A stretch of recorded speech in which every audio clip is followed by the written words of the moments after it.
Não, não, golpe não. Quem não teve voto tem de respeitar. Não, não, golpe não. Nossa voz na rua vem para lutar. Não, não, golpe não. Quem não teve voto tem de respeitar. Não, não, golpe não. Nossa voz na rua vem para lutar. O sistema é bruto, o processo é lento. Nosso sentimento não vai recuar.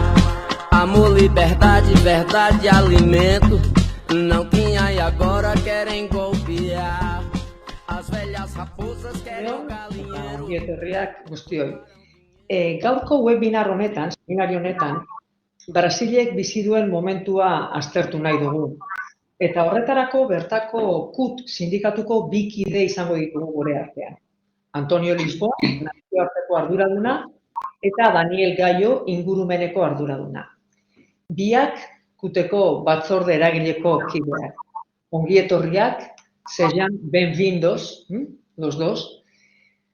KUT Brasilgo sindikatu handiena eta Latinoamerikako sindikatu handiena da, eta 5. handiena mundu mailan.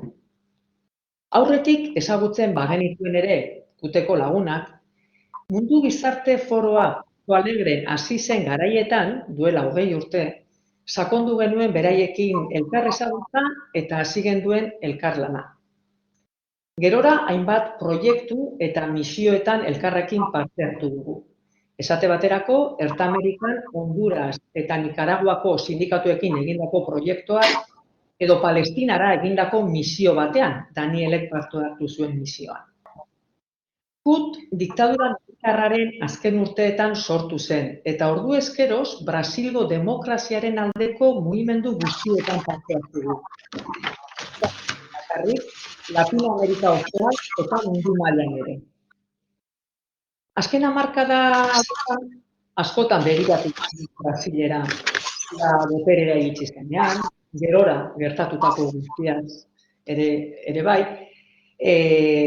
Dilma eta Lularekin gertatutakoa, lawfare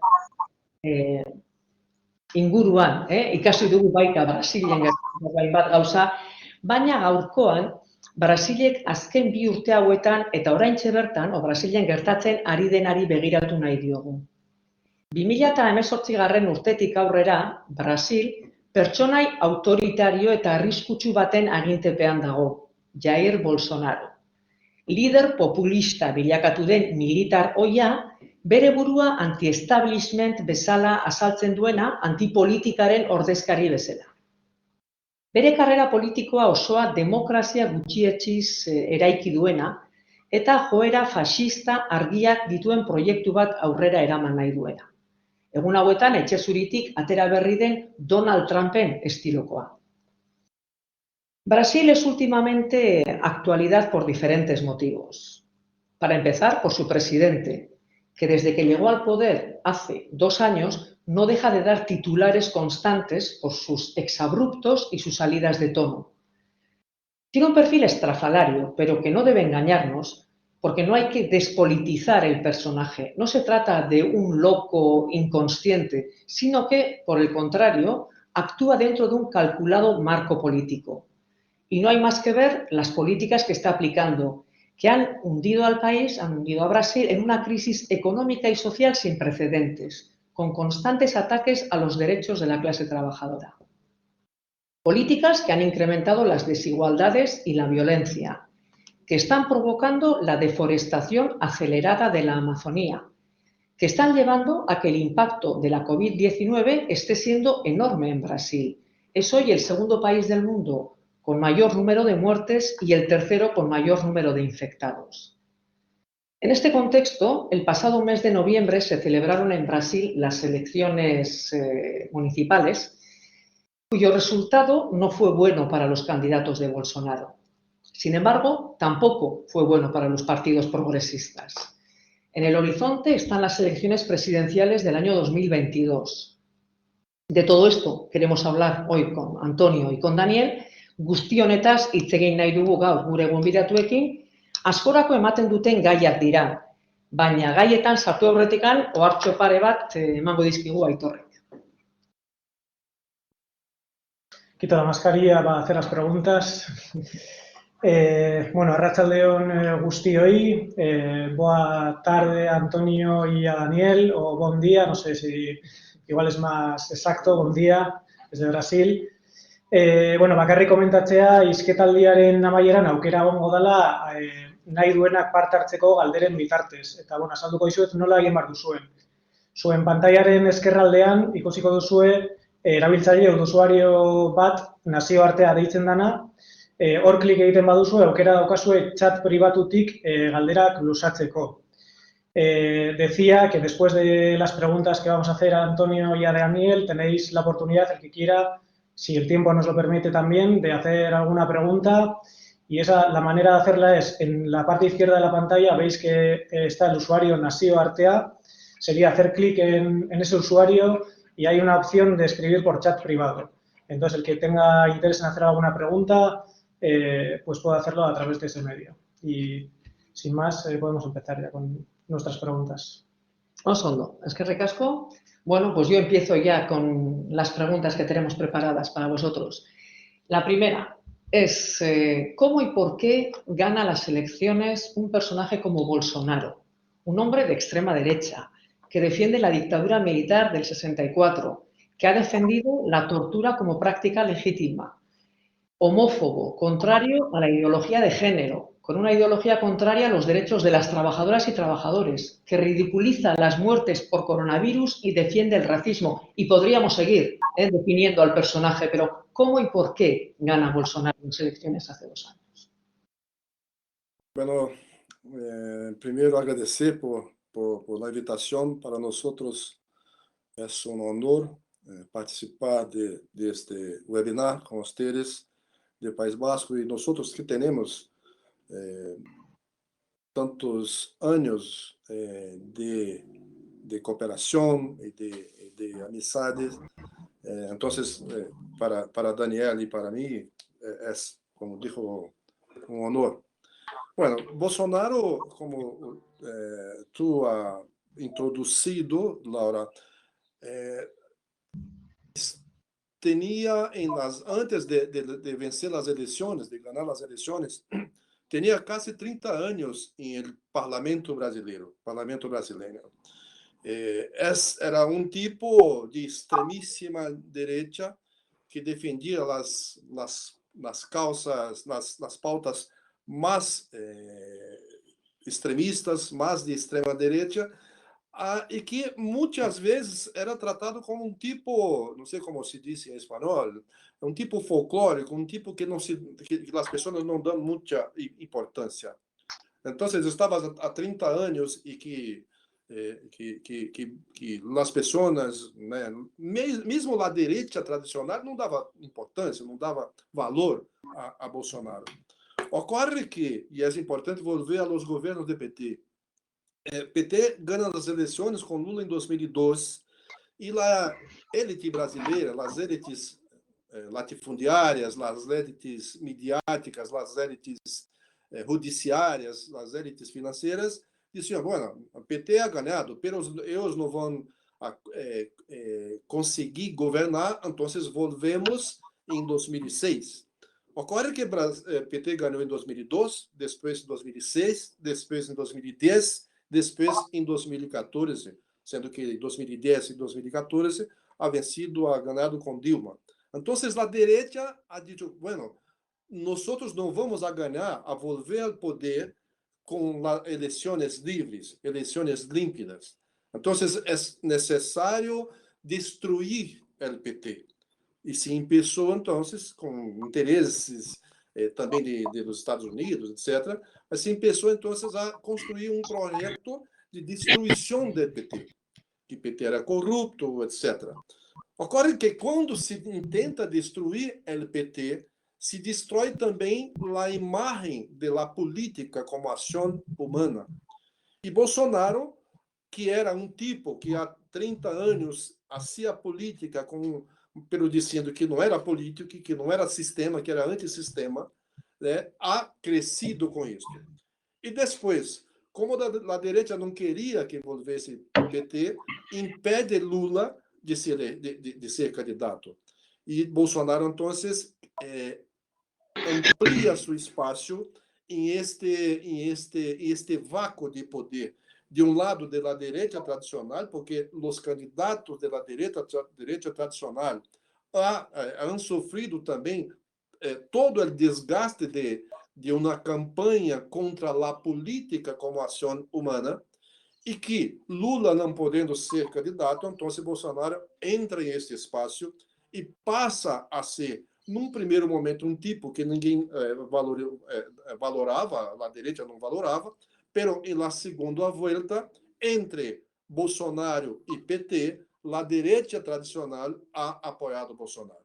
Então, Bolsonaro é um pouco, é um tipo de extrema-direita, como tu has dito, pero é um pouco também consequência de uma estratégia que a direita brasileira, com apoio dos interesses de Estados Unidos, ha construído para volver ao poder, que num primeiro momento, numa primeira hora, não era volver ao poder com Bolsonaro, era volver ao poder com Geraldo Alckmin, com Aécio Neves, ou seja, com a direita tradicional.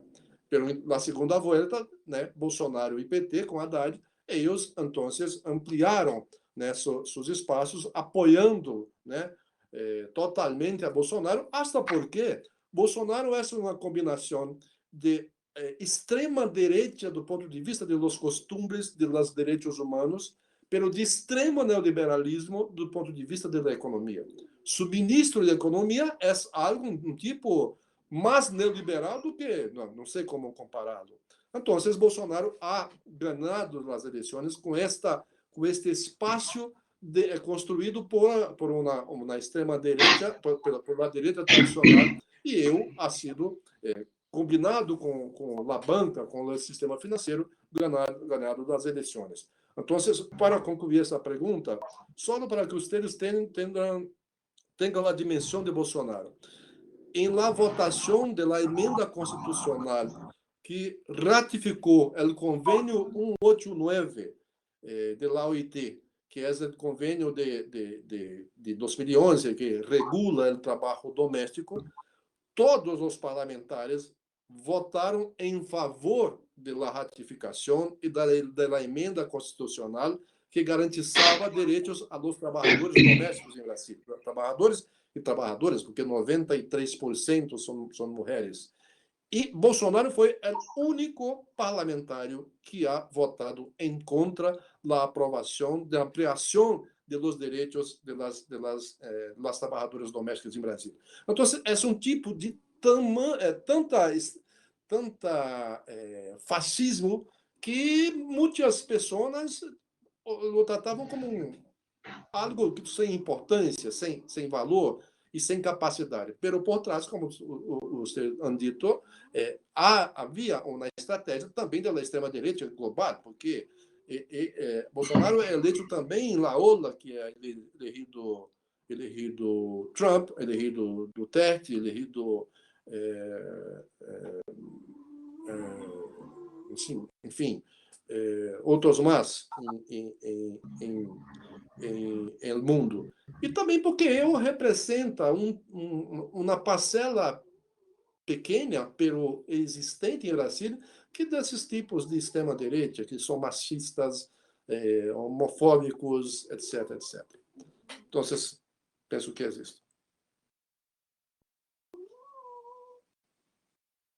Gracias. Sigo con las preguntas. Luego tendremos ocasión de debate y repreguntas, pero yo voy a seguir planteando todas las preguntas para que luego las dudas que vayan surgiendo se puedan plantear. De estos 2 años de gobierno de Bolsonaro, ¿cuál es el balance que hace la CUT de las medidas que ha adoptado, sobre todo, en concreto, sobre derechos laborales, medidas que afecten a la clase trabajadora y que afecten también a los sindicatos? ¿Cuál es el balance de las medidas que ha adoptado? Eu penso que é importante volver ao golpe de parlamentar, midiático, judicial de 2016, Porque, como disse, Bolsonaro é uma combinação de extrema-direita do ponto de vista de los costumes dos direitos humanos com extremo neoliberalismo do ponto de vista econômico, né?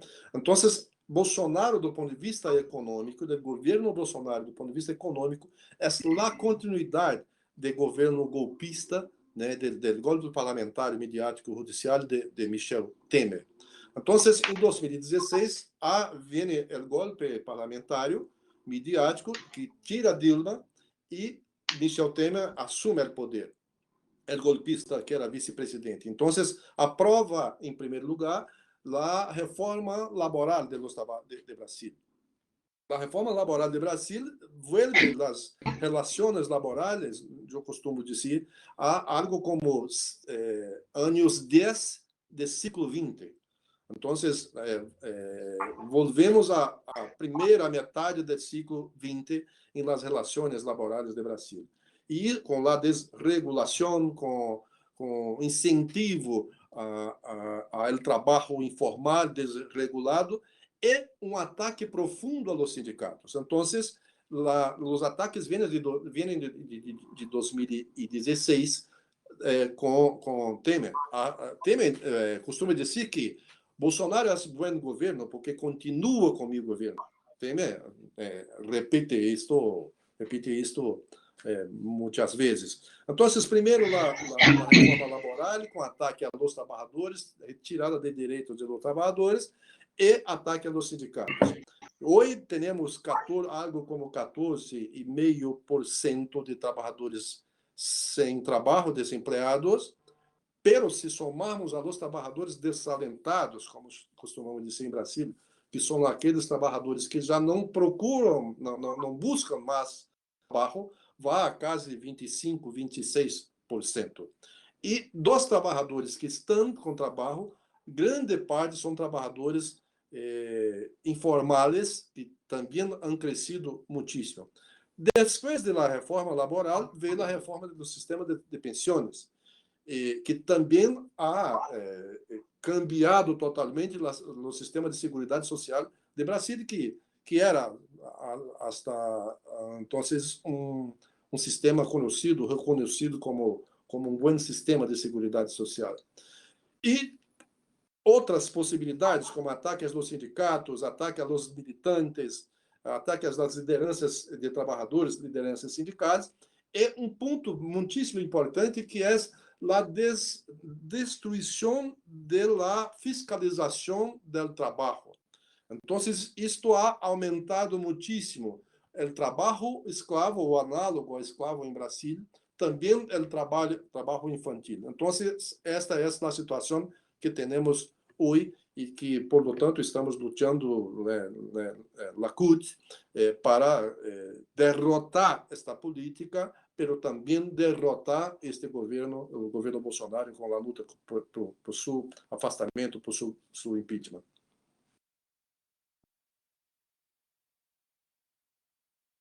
Este año 2020 ha sido un año especial, en el peor sentido de la palabra. El COVID nos ha golpeado fuerte en todas las partes del mundo. Hemos visto continuamente en los medios de comunicación cómo Bolsonaro ha minimizado desde el principio el riesgo de esta pandemia. Se refirió al COVID como una gripeciña. No es favorable a la utilización de las mascarillas. De hecho, utiliza insultos homófobos para todos aquellos que las utilizan. Brasil, en este momento, hasta esta semana, creo que el número de casos había sido de 8,6 millones, 213.000 muertes. Es el segundo país, creo, con más muertes después de Estados Unidos. Suponen el 10% de las muertes por COVID en todo el mundo. La oposición ha acusado a Bolsonaro de incompetencia letal debido a la falta de preparación de un plan de vacunación. Esto es lo que nos llega a los medios, desde los medios, pero ¿cómo se está viviendo todo esto en Brasil? ¿Qué panorama se prevé para este 2021? Daniel?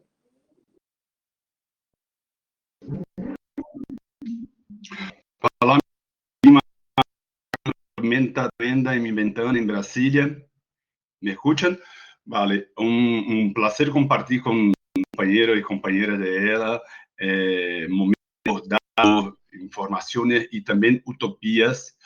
Desafortunadamente en portuñol, vamos, tratamos aquí, pero quizá un día en euskera, un placer. Seguramente no un placer comunicar la situación política y pandémica de Brasil. Como ha dicho la introducción, la pregunta del día de hoy, estamos los 213.000 personas muertas. Y más do que la cantidad de personas, es importante resaltar la pandemia de Brasil es la más mortal del mundo. La contaminación sí es grande, pero no tan grande como en otros países, pero ella es muy más mortal. Más personas que tienen el virus van a morir por el sistema de salud también, que pasó por estos 2 años, pero también por diferentes conductas que los sistemas médicos apuntan a los pacientes. El presidente, aunque también con los insultos, tratar de la pandemia como una gripecina, induce a las personas a no hacer el verdadero tratamiento y no tomar los debidos cuidados con el distanciamiento social, con la utilización de mascarillas, y trata de una especie de una red de fake news que impulsa al trabajador, a las personas en Brasil, incluido al que llama de tratamiento precoz. Él salió ayer, después de más de 212.000 personas muertas, a defensa, después de las vacunas finalmente aprobadas por nuestra agencia de vigilancia. El presidente salió criticando las cualidades de la vacina, diciendo que principalmente la vacina china podría implantar un chip chino, un chip comunista en las personas. Este es el discurso de fake news que las personas del gobierno tratan de construir en redes sociales, incluido la familia de Bolsonaro, el hijo que es diputado, el otro hijo que es senador, de desacreditar la utilización de la vacina, de las vacunas, y poner el tratamiento precoz con 2 medicamentos que siquiera tienen comprobaciones científicas, con la principal estrategia. Trata de traer la cloroquina y la ivermectina, que no tiene comprobación científica de efectividad en el tratamiento. Trata de poner con el sistema principal para tratar. Estos casos nos llevan a situaciones como de Manaus, por ejemplo. Manaus es una gran ciudad en medio de la Amazonia. Son más de 2.2 millones de personas viviendo en esta ciudad. Es una ciudad tremenda, muy importante para la región, pero también para todo el Brasil. Una ciudad grande de 2.2 millones de personas que en medio de una pandemia se queda sin oxígeno. El Ministerio de Salud, que incluido está a frente del Ministerio de Salud un militar, un general militar, que no comprende hasta ahora nada de salud, teóricamente un especialista en logística, pero ya tenemos claro que un poco esto es especialidad. Él trató de recibir comunicado de la falta de oxígeno en Manaus y por 4 días no hizo nada. El gobierno empezó después que las personas empezaron a morir sin oxígeno en Manaus. Y esta situación de colapso seguramente vamos en varias otras ciudades. La ciudad de São Paulo, acá en Brasilia, como está, donde estoy yo y Antonio, otras grandes ciudades de Brasil van a pasar en estas semanas por situación de colapso. Y esta es una actitud organizada por el gobierno. El gobierno tiene la necesidad de imponer esta lógica de desacreditación. Y esto pasa por todo, no solamente por la salud. La cuestión ambiental es una frente de fake news de este gobierno. Y el riesgo que seguimos ahora es de un acréscimo muy grande de las personas en la calle. El aislamiento social está por fin. Todas las personas están, aún más personas van a salir a la calle ahora en estas próximas semanas en busca de empleo, en busca de cualquier tipo de trabajo. Teníamos en Brasil aprobado por el Parlamento, no por el gobierno, un auxilio emergencial de cerca de 93 euros. Estos 93 euros permitieron a gran parte de la población, a millones de personas, no salir a la calle en busca de empleo para tener el mínimo que comer, 93 euros. Estos 93 euros ahora se cortó por la mitad. Estas personas van a tener que vivir con poquísima plata, con menos de 50 euros en este proceso, en este próximo mes, y en este mes se acaba la pandemia. Nosotros estamos en la disputa, la central sindical, los movimientos sociales, para seguir, para que estemos dando el auxilio emergencial, decimos nosotros, que es poquísimo, garante mínimas condiciones de alimentación a parte de la población, pero este mes será el último pago y el próximo mes muchas de esas personas tendrán que salir a la calle. Así que aislamiento social, distanciamiento social no hay en Brasil ahora, aún menos en los próximos meses. Una condición tremenda de desempleo, son millones y millones de personas, la más grande cifra de desempleo de las últimas décadas, y ampliar aún más porque ahora estas personas que no estaban en la calle a procura de empleo porque tenían las condiciones mínimas de estar en su casa, van a salir a la calle en busca de empleo precarizado, como dice Lisboa. Así que es una condición tremenda que los trabajadores vuelvan a buscar empleo en una situación de pandemia que sigue se ampliando. Las muertes van a se ampliar mucho seguramente y desafortunadamente vamos a atingir 300.000 personas muertas. Sí, la verdad es que las cifras asustan. Aquí siempre viene todo lo peor que ocurre en Brasil. La verdad es que la situación aquí tampoco es que sea para tirar cohetes, es muy dura, pero comparando con la situación que estás diciendo, la verdad es que asustan los datos de Brasil. Para muchos este virus ha sido como un aviso, ¿no? De que el planeta ha dicho basta, que hemos excedido los límites y que la crisis del COVID es la primera de muchas que van a venir, sobre todo en el aspecto medioambiental. Es imprescindible comentar la situación de la Amazonía, ese pulmón del planeta y la deforestación que está ocurriendo allí, que se ha disparado en el último año hasta alcanzar niveles sin precedentes, el nivel más alto de los últimos 12 años. Este aumento pone en evidencia, desde luego, la política medioambiental de este gobierno de Bolsonaro, ¿no? ¿Qué está pasando con el Amazonas? Bueno, es peor de la forma como tratan los medios de comunicación. Son 2 años seguidos que se amplía la deforestación. Este nunca en Brasil. 2 años seguidos que se amplía y se amplía mucho la deforestación en Amazonia. Pero no solamente en Amazonia. En casi todo, en todos los biomas, el gobierno de destruir las políticas de fiscalización y protección ambiental.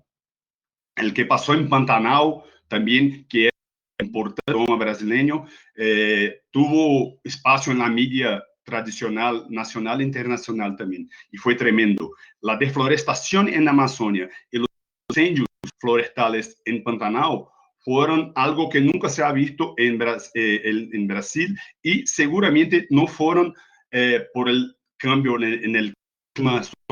Hay política. Desafortunadamente, Bolsonaro sigue logrando éxito en cumplir lo que él dicho en la campaña. En la campaña política dije esto, que iba a desestructurar la política de vigilancia y de fiscalización ambiental. En la campaña, cuando estaba candidato, y así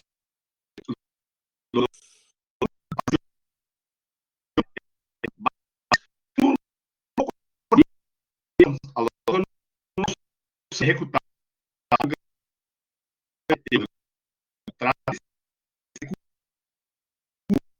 los órganos de fiscalización. Gran parte de estos recursos no... Se está cortando un poco en los últimos segundos. La tormenta Sí, en Brasilia. será la tormenta que ha llegado ya a tu ciudad. Y ¿Me escucha mejor ahora? podemos Daniel, empezar. diminui la pantalla, que talvez fique melhor. A ver. Pero bueno, lo que trata ahora este gobierno es de poner política no utilización de los recursos, los pocos recursos que tenemos para fiscalización ambiental. ¿Me escuchan? Sí, ahora sí. Son órganos muy importantes, son agencias muy importantes de vigilancia ambiental que tratan incluido de poner multas a los que depredan, que hacen fuego, a los que hacen. Y esto, los pocos recursos que hay, las personas, los agentes públicos son impedidos de construir. Los militares ocuparon buena parte de los espacios de servicios públicos, de coordinación. Y esta coordinación, por desde los militares, trata de impedir que los trabajadores, los agentes de fiscalización trabajen. Y mismo los pocos que logran trabajar, que multa agencias en las empresas de mineración, en los productores de ganado, de soja acá en Amazonia, estas multas siquiera son cobradas. Entonces, es una política de destruir los órganos de fiscalización. Y aún más que eso, trata de incitar, trata de poner las personas en contra de cualquier tipo de fiscalización. Es increíble ver que en 2019 gran parte de los productores de ganado, porque en verdad no es solamente por la producción de ganado, soya, es por el control de tierra, es por el saqueo de tierra pública, porque en la Amazonía gran parte de las tierras que siguen con floresta son públicas, son del Estado o son reservas indígenas o florestales. Pero o que trata de verdad de este proceso de desflorestación no es para la producción de ganado o de soya. Esto es como un escudo. Lo que trata de verdad es el saqueo de tierras públicas. Y esto trata de hacer el gobierno Bolsonaro. Y cuando va a hacer acuerdos como el acuerdo Mercosur-Unión Europea, este tema de la regularización fundiaria está ahí puesto. Era un crimen. Cuando se dice el gobierno trata de hacer regularización fundiaria. Esta llamada regularización es para sacar las tierras del servicio, del poder público, del dominio público, y poner en la mano de productores de ganado, pero que siquiera la producción es hecha de verdad. Se ve grandes haciendas que tienen poquísimo ganado, una bajísima actividad. Entonces, pero esto sigue, y es importante decir para compañeros de Europa, compañeros del País Vasco, que no es solo Amazonía. Amazonía sí una sensibilidad para el tema, para los periódicos internacionales, pero son todos los ecosistemas de Brasil sigue en este proceso. Una tremenda desforestación en todos ellos y son apuntados cada vez más falsas soluciones controladas. Así que hay una pérdida de biodiversidad y decimos nosotros aquí que Brasil desafortunadamente va a ser el próximo calderón de pandemias. Somos hoy un laboratorio de pandemias, con la pérdida de biodiversidad que sigue en Pantanal, en Amazonia, pero también en Cerrado y también en la Caatinga. Somos hoy un laboratorio de pandemias. Nuevas pandemias van a ser a salir de Brasil por la biodiversidad.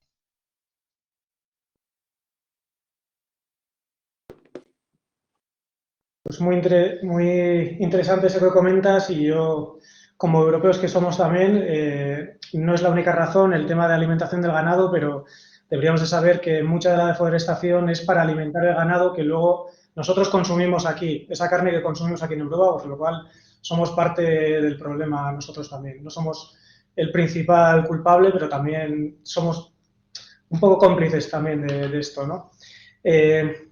Queríamos preguntar, después de la evaluación que hacéis desde la CUT, en lo que se refiere al cambio climático, ¿cuáles son las estrategias que prevéis vosotros o que queréis llevar a cabo desde la CUT? Vale. Bueno, importante tener claro que empezó en estos últimos años con el gobierno Bolsonaro, pero como ha dicho Lisboa, después del golpe, a cambiar la situación de dependencia económica de Brasil. El Brasil ahora, por el gobierno, pero también por los empresarios, se convierte en tres tipos de centrales, y esto está también en los acuerdos Mercosur-Unión Europea, los acuerdos con China, los acuerdos con Estados Unidos. Brasil trata de se convertir en, como decimos aquí, una gran hacienda, una gran batería de energía y una gran mina. La minería y la ganadería sí son los principales agentes que tratan de deforestación e incendios en la Amazonía y otros sectores. Pero el tema de la producción de energía también es en Brasil. Son tres de los ejes donde Brasil aún se desenvuelve. Y la estrategia de ese gobierno es focar en estos tres temas. Pero son tres temas que polúen, que degradan el medio ambiente y que emplean cada vez menos. El sector de la industria 4.0 en la agricultura, en la producción de ganado, en la minería y también en la producción de energía, avanza en una velocidad tremenda, y mismo que amplía la participación del PIB de Brasil, bajan la empleabilidad. Los empleos no se amplían, mismo que la producción de estos tres sectores en el PIB se amplíe. Entonces, tenemos este problema que está linkado, que hace link con la desindustrialización. Y esto también tiene que ver con el acuerdo de clima. Y esto tenemos que tener claro. Hay una tremenda desindustrialización que incluido está presente el capitalismo verde.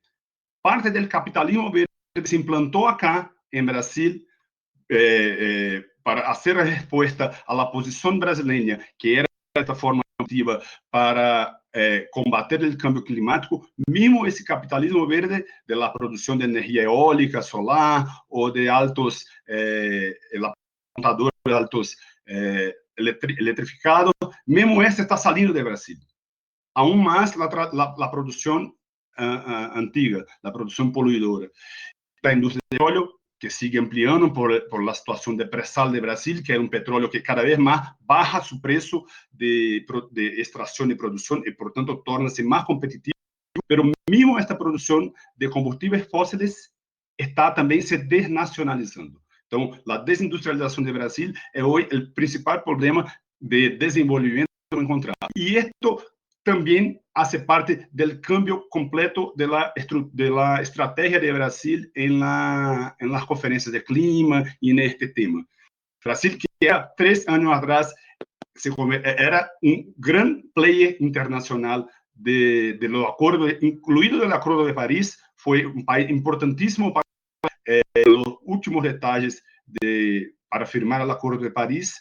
Hoy se convierte en un tiste, hace parte del selecto grupo de negacionistas climáticos, y por muchísimo poco, no salía del Acuerdo de París. Aún no salió. Bueno, ahora cámbiase mucho la situación del acuerdo y de las conferencias del clima frente a esta nueva posición del nuevo gobierno de Estados Unidos, pero Brasil aún no se sabe cuál posición tendrá. Ministerio de Medio Ambiente, que incluido existe, pero no, trata-se particularmente de um anexo do Ministério de Agricultura. Este ministério tem uma posição política, e todos os estados não estão tendo auxílio para construir seus processos de carbonização. As NDCs no son apuntadas por el gobierno nacional, y tampoco hay proyectos para los estados o los municipios construir o presentar proyectos de las llamadas NDC, descarbonización, ni adaptación.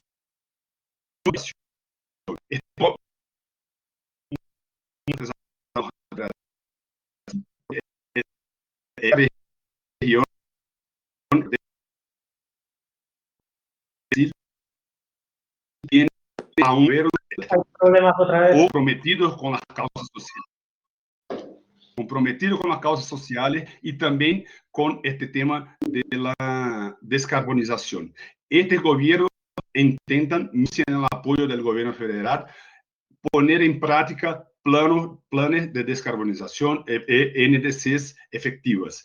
Nosotros de la CUT, junto con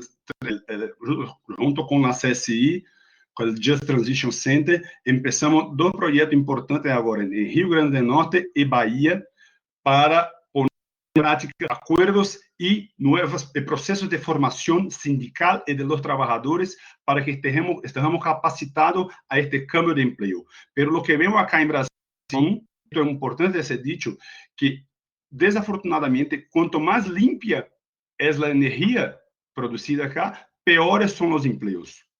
Tenemos bajísima organización sindical, bajísima representación, malos acuerdos, malas convenciones colectivas en estos espacios de producción de energía limpia, solar o eólica, o mismo en el proceso de transmisión. Así que tenemos este desafío ahora de incluir a empleos limpios en Brasil, pero que estos empleos limpios sean justos, y aún no son.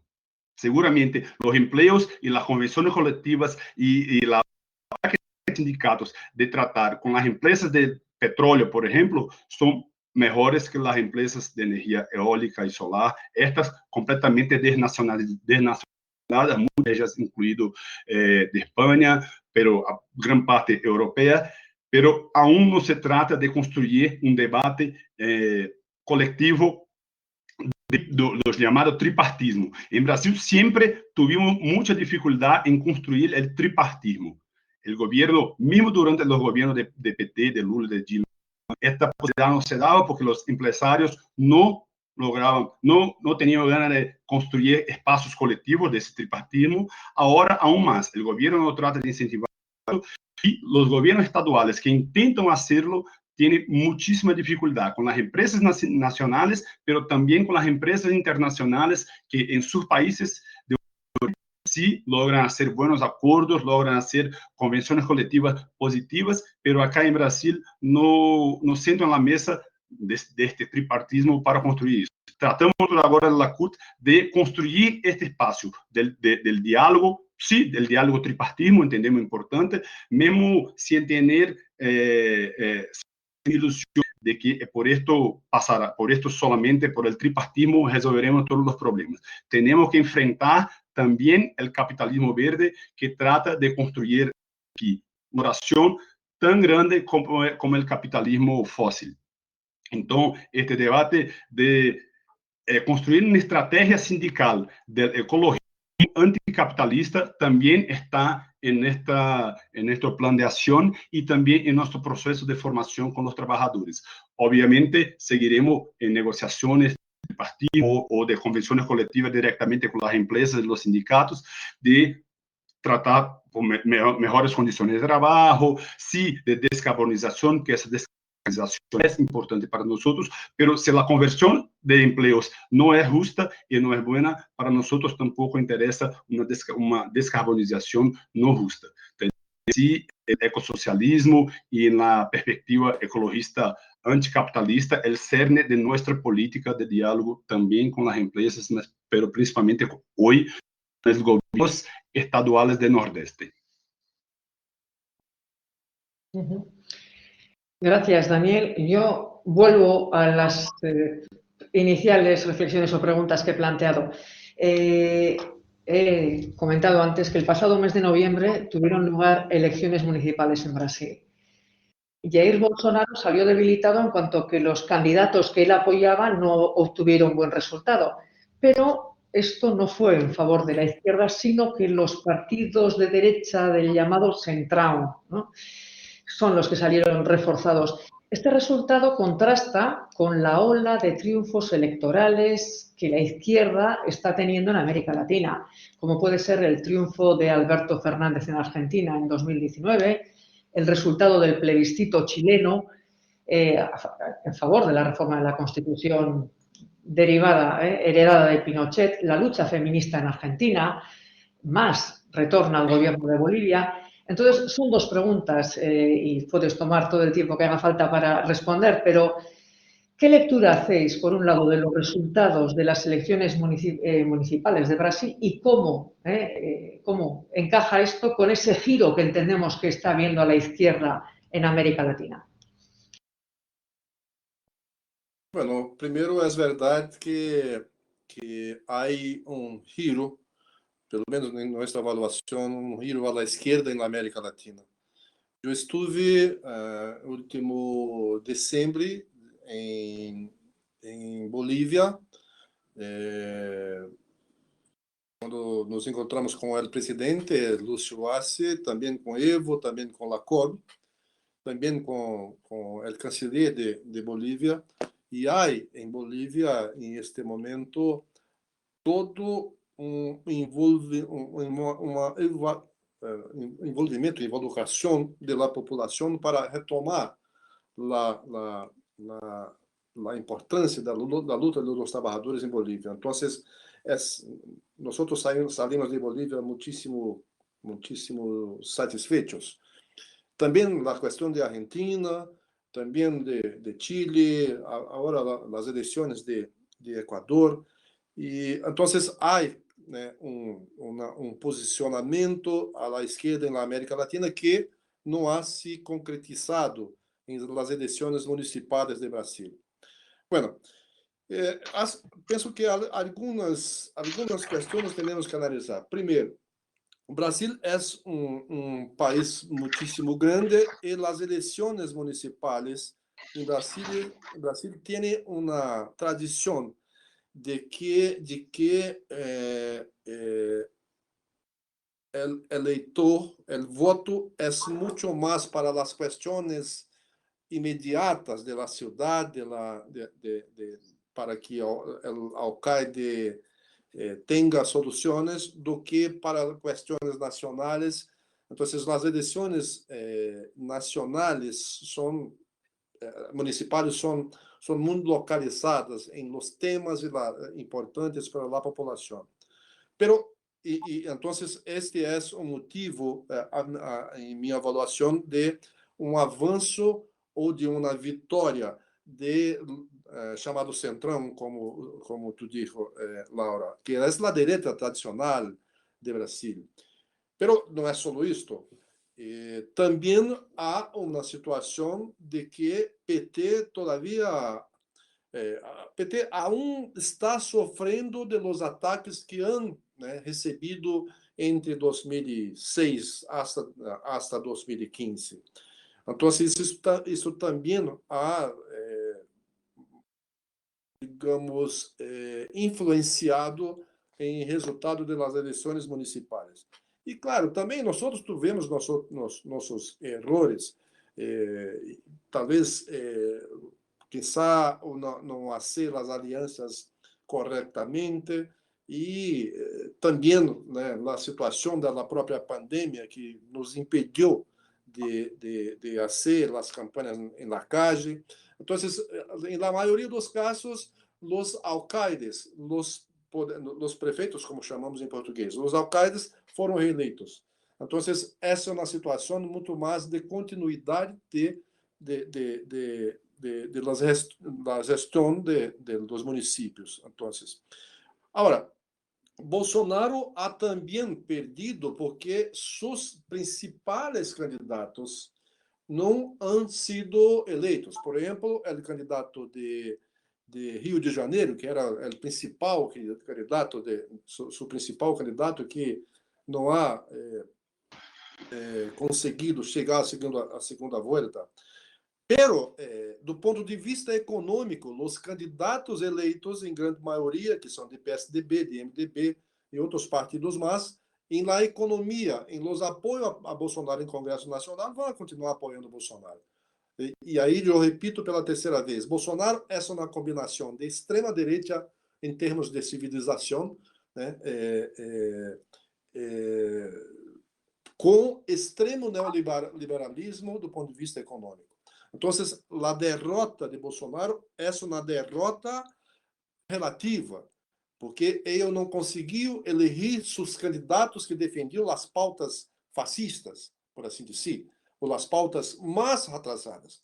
Pero os candidatos que construíram as maiorias em las prefeituras, em los alcaldes, são de sua política de central. Então, essa é uma situação. Pero eu penso que essa é uma questão que, por outro, é como mirar uma copa meio vazia, meio cheia. Mirando a copa meio cheia, foi um avanço do PT desde as eleições de 2014. Também um avanço da esquerda, porque construímos espaços importantes. Por exemplo, a eleição de São Paulo, que é a maior cidade, foi uma eleição importante. Nós não vencemos, não ganhamos, mas Boulos ha se transformado em um líder importante. E isto vai, em nossa avaliação, servir para construir as maiorias e ganhar nas próximas eleições em 2022.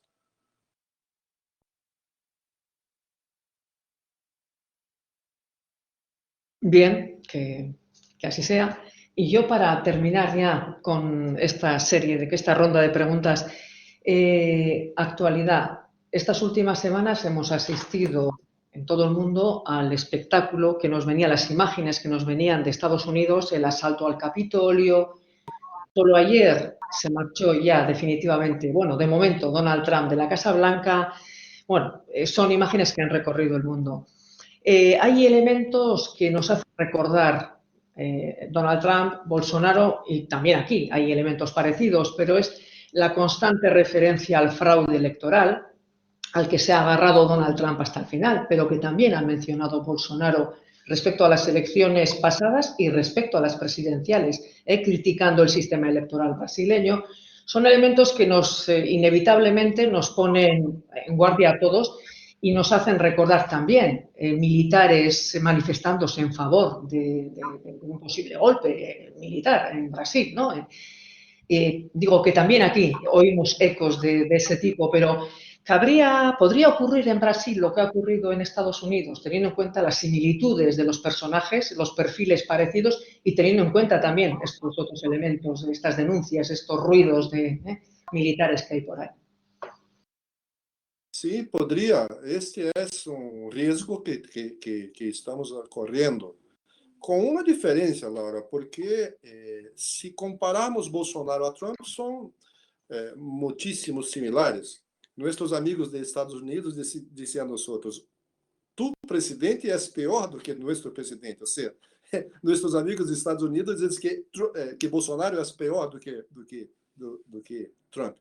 Mas se compararmos o Bolsonaro com o Trump, há uma similaridade muitíssimo grande. E também com os movimentos de extrema-direita, tanto os supremacistas de Estados Unidos, quanto os movimentos de extrema-direita de Brasil também. Pero há uma diferença que penso que aumenta o risco de Brasil.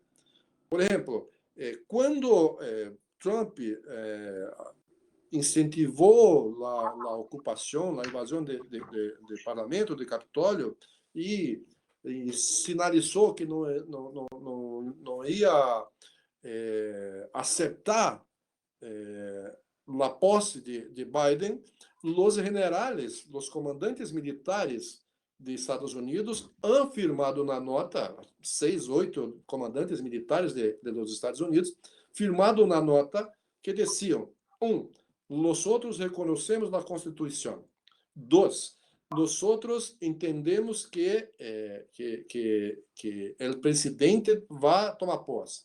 3.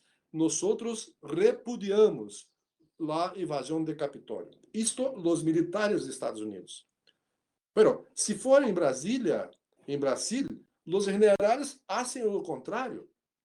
Os generais fazem o contrário. Por exemplo, quando ano passado, 2 vezes ou 2, 3 vezes, que o Tribunal Superior, a Suprema Corte de Brasil, o Supremo Tribunal Federal de Brasil, ha avaliado casos por exemplo, de Lula, o comandante do Exército, então, ha soltado um tweet, publicado um tweet, exigindo, quase que exigindo que Lula permanecesse encarcerado. Então, é um risco muito grande, Laura, disso que venha a... Eu não tenho dúvida nenhuma de que Bolsonaro vai a querer fazer isto. Agora, o que vai depender são da correlação de forças, e isto é um desafio para nós de la esquerda, ou seja, construir a correlação de forças para que em 2022, ou mesmo antes de 2022, porque estamos... A luta contra Bolsonaro, pelo impeachment de Bolsonaro, ha crescido muitíssimo esses últimos dias, por conta da tragédia sanitária e sua irresponsabilidade, pero a correlação de forças é que vai construir. Pero Bolsonaro quer, né? Quer manter, se é possível, a ser um golpe de Estado. Se há condições objetivas, é outra coisa. Pero ele quer um golpe de Estado. O Procurador-General da República ha declarado aí, né, que Bolsonaro pode declarar estado de defesa, que é uma medida na Constituição que permite ao presidente, em caso de tragédias ambientais, etc., que pode declarar. Pero o Procurador-General da República, escolhido, eleito por Bolsonaro, está sinalizando que é possível fazer agora na pandemia, que é, todavia, não há dúvida nenhuma de que seria um golpe de Estado. Pero não vejo correlações de forças favoráveis a Bolsonaro em este momento. Essa é uma luta que vamos a travar e não temos dúvida nenhuma de que Bolsonaro vai querer fazer isto em 2022. Muito obrigada. Muchas gracias por, es que ricasco, por estas interesantes reflexiones y explicaciones de lo que está pasando. Y nosotros vamos a abrir un turno de preguntas, de debate para la gente que está participando desde en este seminario virtual. Y vamos a ver si van llegando las preguntas. Sí, es bastante complicado hacer un webinar participativo, pero bueno, vamos a intentarlo y ya de hecho tenemos alguna pregunta. Una de ellas es que hace un par de años, si no recuerdo mal, fue el 4 de abril del año 2019, estuvo con nosotros Rafael Freire en una jornada que preparamos previo al Congreso y nos comentó que Bolsonaro había vencido, pero que el movimiento social y sindical estaba vivo. La pregunta que nos hacen es ¿cómo está el movimiento social en Brasil y cómo está la alianza del sindicato con la Marcha Mundial de las Mujeres y la Vía Campesina? Eu tenho acordo com o Rafael. Bolsonaro ha ganado, pero o movimento sindical, os movimentos sociais estão vivos. E, por exemplo, construímos duas frentes, que é a Frente Brasil Popular e também a Frente Povo Sem Medo, o Pueblo Sem Medo, que estão trabalhando, estamos juntos há 2 anos, mais de 2 anos, e que vão tentando construir, aumentar as mobilizações. É verdade também que a pandemia ha trazido muitíssima dificuldade, porque nós, em Brasil, com a irresponsabilidade criminosa, né, a posição criminosa do governo, nós somos obrigados a defender o isolamento. Então, há problemas de mobilizações. Pero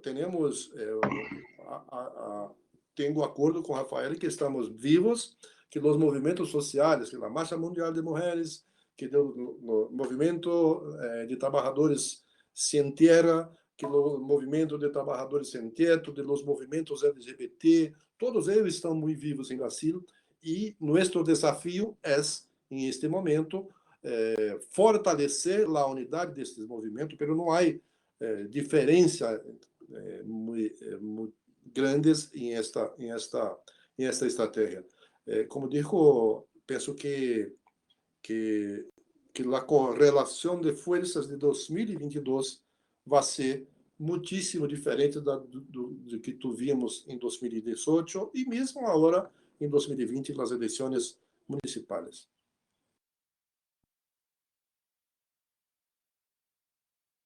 Muy bien,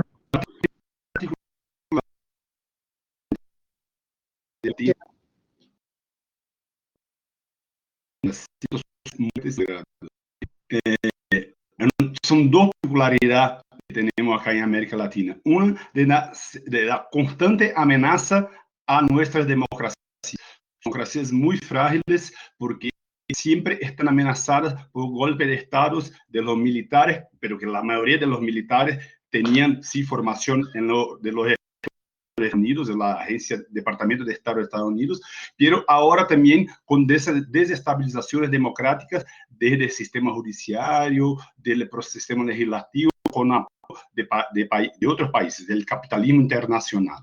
Así que son particularidades, las frágiles democracias que tenemos, pero también los fuertes movimientos sociales, muy fuertes e integrados. De pensar, de recordar que la CUT fue creada en el proceso de dictadura. El MST se fortaleció mucho en este proceso. La vía campesina como un todo fue un importante elemento de disputa en la dictadura militar. La marcha de mujeres también se convirtió en un gran movimiento frente a la disputa contra el ALCA, el Acuerdo de Libre Comercio de Américas. Así que esta alianza que incluido derrotar el ALCA, el Acuerdo de Libre Comercio de América, es el simbólico para nosotros. Así que las construcciones simbólicas como esta alianza latinoamericana para derrotar el ALCA y para construir el Foro Social Mundial, que va a tener otra edición ahora esta semana, son ejemplos de esta fuerza. Mismo ataca el movimiento, en particular en Brasil, porque en otros países de América Latina desafortunadamente no es tan consolidado, pero los movimientos son muchísimo fuertes e integrados. Esto para nosotros, la CUT está en el cerne de la CUT. La CUT empezó su trabajo con relaciones muy fuertes con movimientos sociales del campo y de ciudades. la audiencia sigue mandando preguntas, esta maravillosa audiencia que tenemos. Hemos comentado que las elecciones municipales Bolsonaro ha perdido, pero que la izquierda no ha ganado. Nos preguntan qué pasos tiene que dar, qué ejes tiene que hacer suyos la izquierda para mejorar o ganar en correlación de fuerzas. ¿Cuál puede ser una estrategia ganadora en Brasil en este momento? Bueno, en primer lugar, la unidad de la izquierda. Y esto, por ejemplo, en las elecciones municipales, especialmente en la segunda vuelta de la elección de São Paulo, se construiu uma grande unidade da esquerda. Penso que o primeiro ponto é fortalecer, trabalhar para a unidade da esquerda. Em segundo lugar, um segundo ponto é sair da situação em que nós estamos agora, como digo, com dificuldades de mobilização de rua, de mobilização das casas, que pueda construir a unidade e as mobilizações de la rua. Em terceiro lugar, penso que é também muitíssimo importante cada vez mais poner as questões econômicas em la pauta, em la agenda. Por quê? Porque Bolsonaro hace uma guerra cultural em Brasil e tem uma força muito grande em las redes sociais, que vocês um pouco já conhecem. Então, há um desafio e uma necessidade de que a luta da esquerda tenha, como não, a luta contra Bolsonaro e sua agenda fascista, pero poner a agenda econômica, ou seja, do desemprego, da subida dos preços, da informalidade. Penso que esta combinação de unidade da esquerda, mobilização com os movimentos sociais e construir uma pauta, uma agenda econômica são as estratégias necessárias para vencer definitivamente. Sí.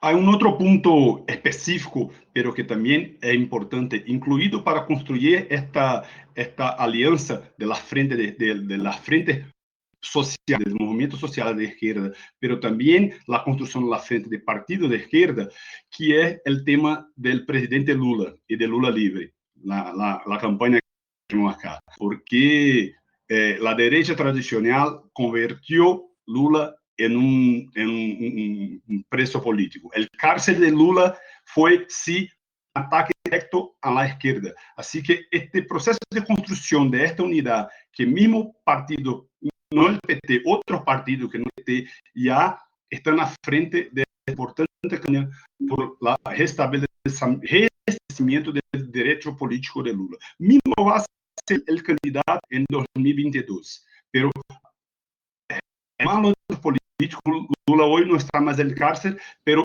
el proceso judicial sigue, y él sigue sin derechos políticos y sigue sin avanzado a volver a la cárcel, al cárcel. Así que el restablecimiento político y la denuncia de este proceso fraudulento es un momento, espacio muy importante para nosotros. Y con esto, sí, también a partir de esto, construir alianzas programáticas en los estados. Hay estados muy importantes donde los movimientos han logrado victorias políticas en las elecciones. Y con esto, construir frente de izquierda que dialogue. Los movimientos que vamos a hacer ahora en este fin de semana, por ejemplo, son resultado de esta construcción de movimientos de izquierda. Vamos a tener varias movilizaciones ahora en sábado y en domingo. Pero la derecha, esa movilización por el impeachment de Bolsonaro. Pero la derecha, frente a la situación pandémica y económica de Brasil, ya empieza también a hacer este movimiento. Así que la derecha tradicional también estará en la calle el sábado y en domingo en particular para pedir el impeachment de Bolsonaro. Sabemos que hay un movimiento disputa para 2022, pero seguramente para nosotros el más central en este momento es una alianza que pueda llevar a cabo el impeachment de Bolsonaro. Junto con esto y luego después construcción de la frente de izquierda para que no se fortaleza como quieren estos que son la derecha nacional, que está a frente de la política económica de Bolsonaro, pero que ahora pide su impeachment.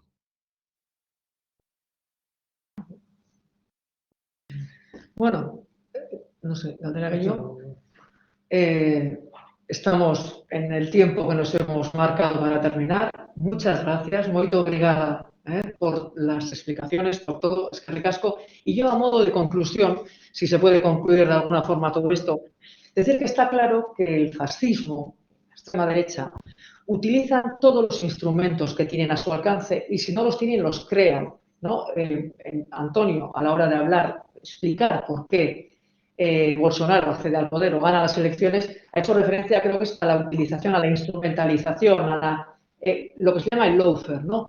Crear instrumentos judiciales, jurídicos para eliminar al adversario político. En este caso era Lula, luego fue Dilma, y es todo ese entramado judicial lo que se ha llamado el golpe blando, ¿no? Eran golpes, en lugar de con militares, cuyo riesgo hemos visto que tampoco está eliminado del todo, es utilizar instrumentos judiciales y políticos para eliminar al adversario político, para barrerlo, acusarlo, y es uno de los instrumentos que han utilizado y que están utilizando también aquí. Digo, pues hablamos de la situación de Brasil, nosotros también podríamos hablar largo y tendido de todo lo que ha pasado y está pasando aquí, también los ruidos de los militares, etcétera, pero bueno, estamos analizando la situación de Brasil.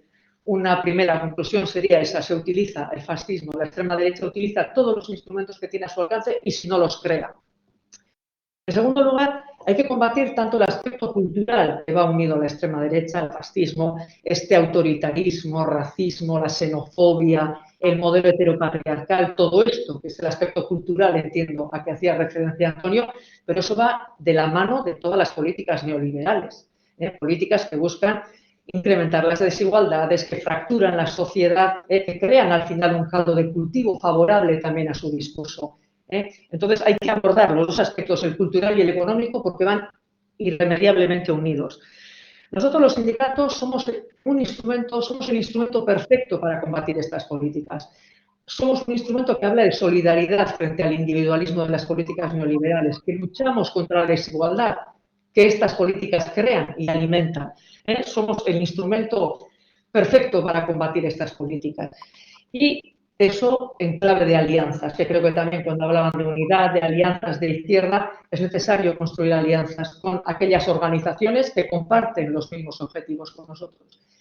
Y yo no voy a decir mucho más, pero a modo de conclusión, ha sido muy interesante la reflexión con vosotros, la que hicimos hace 2 años en la que participó Rafael Freire, a que hacía referencia Aitor. Fue una reflexión también sobre el papel de la extrema derecha y cómo resulta atractiva o cómo atrapa también a clase trabajadora en su discurso, concluyendo que crean las condiciones con sus políticas para que la gente se sienta desprotegida, se sienta sin futuro y luego ir con un discurso anti-establishment que no es real, antipolítica que no es real, porque tienen un marco tan político como el de los demás y que la simplificación a veces, y eso, el carácter estrafalario y grosero de los personajes nos hace olvidar que responden a una estrategia muy marcada, muy vinculada a las políticas neoliberales y que es lo que nos toca combatir en Brasil y en Euskal Herria.